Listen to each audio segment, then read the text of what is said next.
So SpongeBob's state in 2024 as a show or as a TV franchise is a bit confusing. See, just a few years ago it was a lot simpler with only the main show and 2 movies.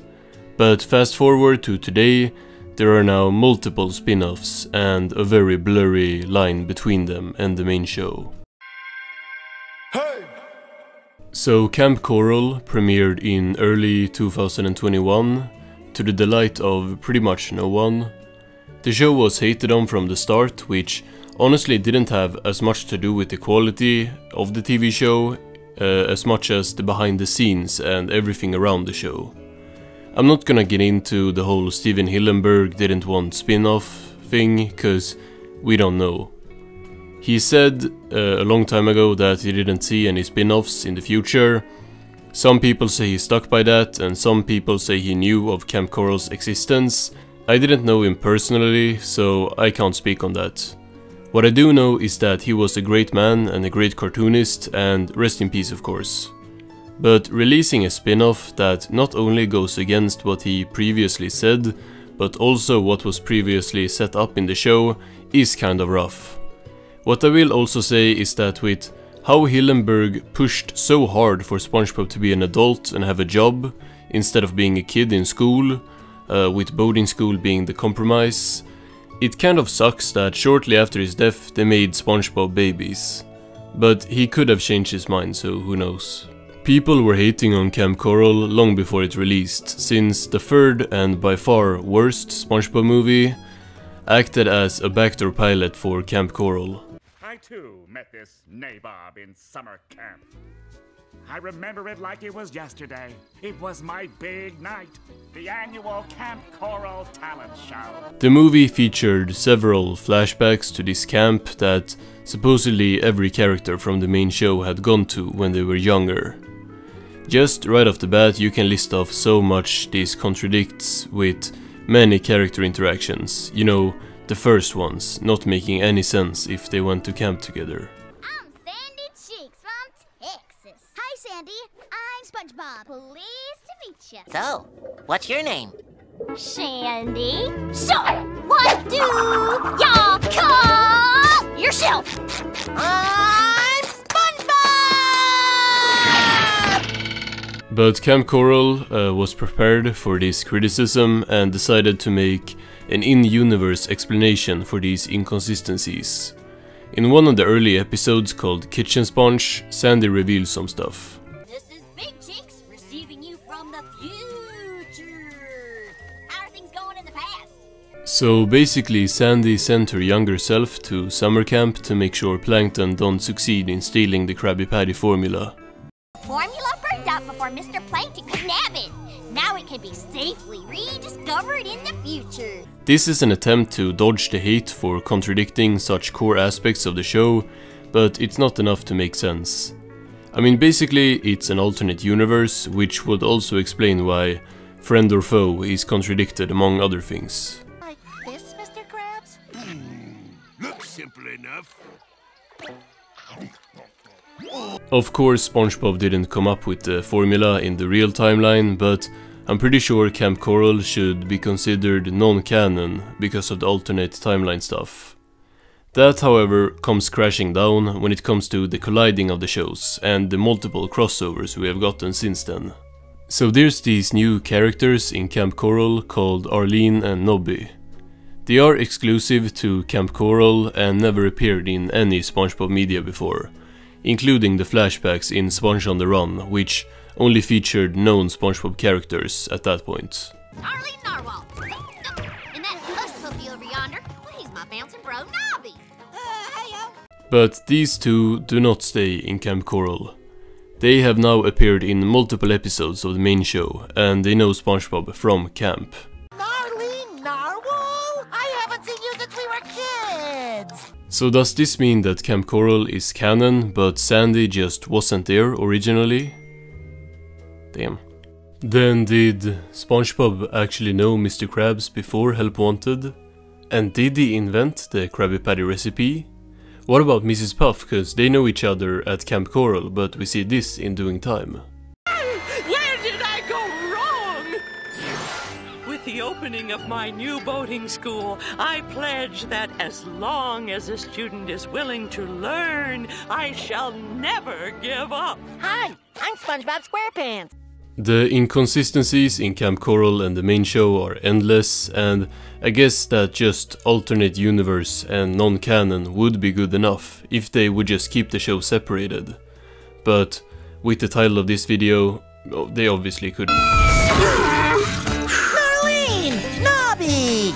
In the flesh! Look, I don't like Narlene or Nobby. Nobby isn't as bad as Narlene, but none of them are good characters to me. That is my opinion. One Spongebob guy on YouTube. But it is the most common opinion. Even Ultimate Spongebob 101, who is like the biggest Spongebob fan and is super positive about pretty much everything Spongebob, he don't like Narlene.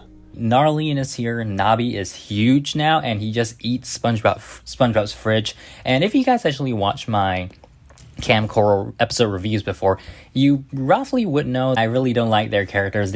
I'm not even sure why SpongeBob puts up with them. There are no plushies of Narlene and Nobby, at least to my knowledge. But they are apparently too good of characters to keep in Camp Coral, so they decided to bring them to the main show. SpongeBob? Marlene! Hey, where's your brother Nobby? My theory is that someone on the crew, or maybe multiple people, like Narlene and Nobby. I'm not saying in a weird way, but like, it looks like Dan Schneider likes Narlene. Why are her feet such a big part of her character?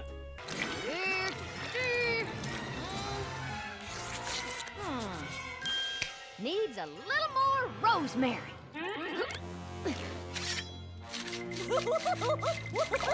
But if the fans don't like the characters, why are they integrated into the show that they shouldn't even exist in canonically? But it's the same thing with Mr. Bubble Bass. Bubble Bass. Every mom's nightmare. People don't like Bubble Bass, but he keeps appearing in many of the new episodes. I would bet that an episode with Bubble Bass in the name, like Bassword, would kill some of the interest in it just because of the consensus on the character. At least from what I've seen, the consensus have been very negative. But Bubble Bass, Slappy, Narlene and Nobby has to be popular among the writing team or someone, cause they keep appearing. Hello! Darlene, help me! But I get it a bit more with Narlene and Nobby, because their existence in the show could be seen as something that legitimizes Camp Coral. But for the reason I already mentioned, it just makes the show more deserving of criticism. The connection between the shows are there though. Narlene being in the show makes Camp Coral seem more connected to the real show, even though that's what they shouldn't even want to do. I mean, different timelines, my ass. But what about the other spin-off? The Patrick Star Show is even worse with the continuity and contradictions. At least Camp Coral didn't retcon entire characters, but the Patrick Star Show replaces Patrick's whole family. Hi! I'm Patrick Star, and I live with my parents! Oh, this is my dad! This is my mom! Does this lovely couple belong to you? They've been standing outside my house saying, "Where's Patrick?" all day. It's driving me nuts! Mom! Dad! Wow, son! You actually recognized us this time. And you remembered to get dressed today. The reasoning for this is to make the characters more fun. Vincent Waller said the original parents from I'm With Stupid worked for the episode but were boring as characters, while his new parents are a lot more fun. First of all, ratio, Mr. Waller, but it's mostly the redesigns of their looks that people have a problem with, I think. We don't know anything about his real, yes, real parents' personalities from the few seconds they were on screen in I'm With Stupid. They just didn't have to make them look so different, although I get it from a visual stimulation perspective. The Patrick Star Show is so bright and there's so many colors everywhere. But these are not redesigns, this is making completely new characters, which is confusing with how Patrick's real parents showed up as late as season 12 of the main show. Hello, son. We saw you fighting today. On the TV, we're so proud. Oh, hi, Mr. and Mrs. Star. Then he now has a new sister instead of Sister Sam, who actually appears in the background of the show. This is my sister. She's shy. With both episodes contradicted way before them, with Patrick saying this in Something Smells. What's my mom gonna say? Patrick. Oh my gosh, if my sister finds out. Oh wait, I don't have a sister. If the bank. Squidina was in the main show before she was in the Patrick Star show, which just opens up a whole new can of worms. If she is in the same canon, that means Patrick really has two families. Squidina, what did you bring?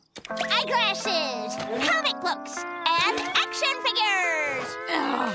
Can a person be any nerdier? I can. But in the Patrick Star show, even with its new characters, it's not very separated from the main show right from the start. Hi, SpongeBob. Fancy meeting you here.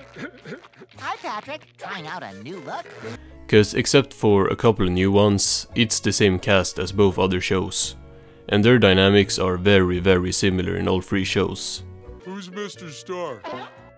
Cecil, your father. Oh, him! Oh, but his name's not Seashell. His dad. That's my dad's name, too. No way! Jinx!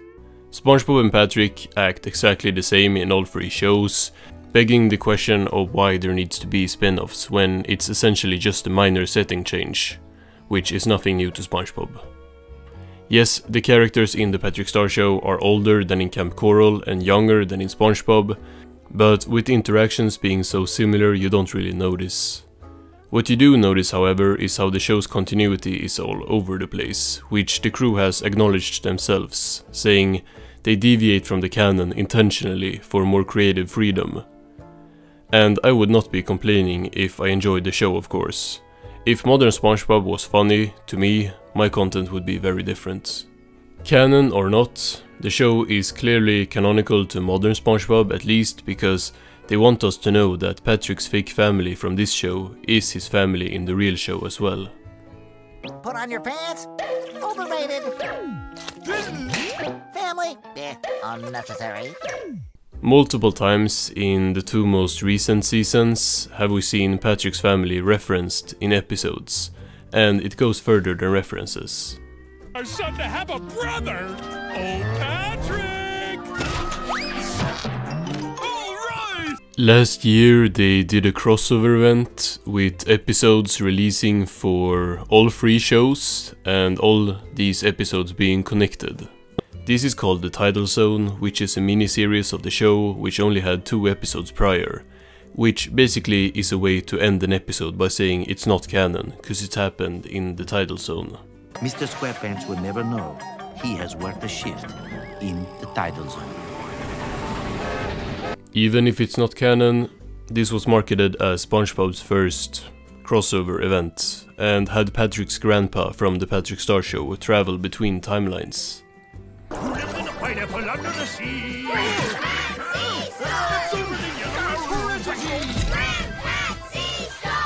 Now, the timeline thing. Clearly, it's not different timelines if Narlene and Nobby are just in the main show and everyone wants to reference Camp Coral at every possible moment of modern SpongeBob. Hear what?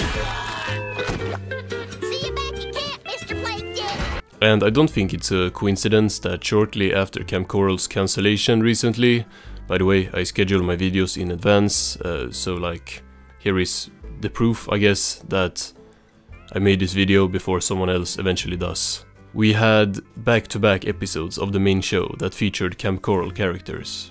In PL 1413, Plankton finds Camp Coral Sandy in the future, and she name-drops the show even. How did you get younger?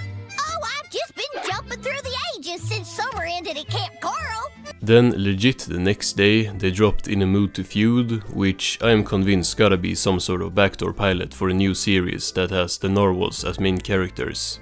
Narlene and Nobby invite you, Patrick, Sandy, and definitely not Squidward to our family's annual Bumble Jelly harvest. Now, I highly doubt that they will make another spin-off with these guys.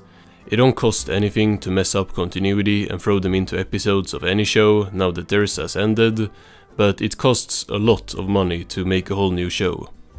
I think we will get multiple narwhal-centered episodes in the coming seasons, maybe even more in this one, since the characters are essentially homeless and someone at the studio don't wanna let go of them.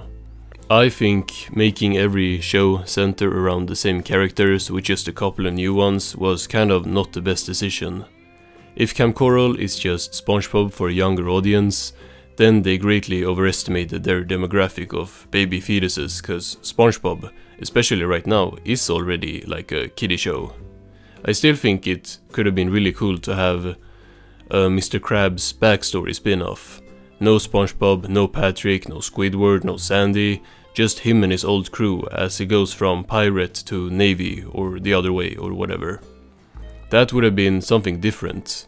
Instead we have Spongebob for babies, Spongebob for younger babies, and Spongebob for schizophrenics. If you like these shows, fair enough, but clearly not enough people did if they gotta pull these crossover stunts to get people to watch them, and Camp Coral getting cancelled after such a short runtime. But then again, how much material can you really get out of just SpongeBob at summer camp? It's like you have SpongeBob the main show where you can do anything, and now you have SpongeBob where they are younger and they have to be at a summer camp. It's just, why was this a show? There is not much you can get out of these shows that you don't get out of modern SpongeBob. It's the same cast, like all the SpongeBob characters appear in the other two shows and are barely different at all, so it's no wonder the lines between the shows blur.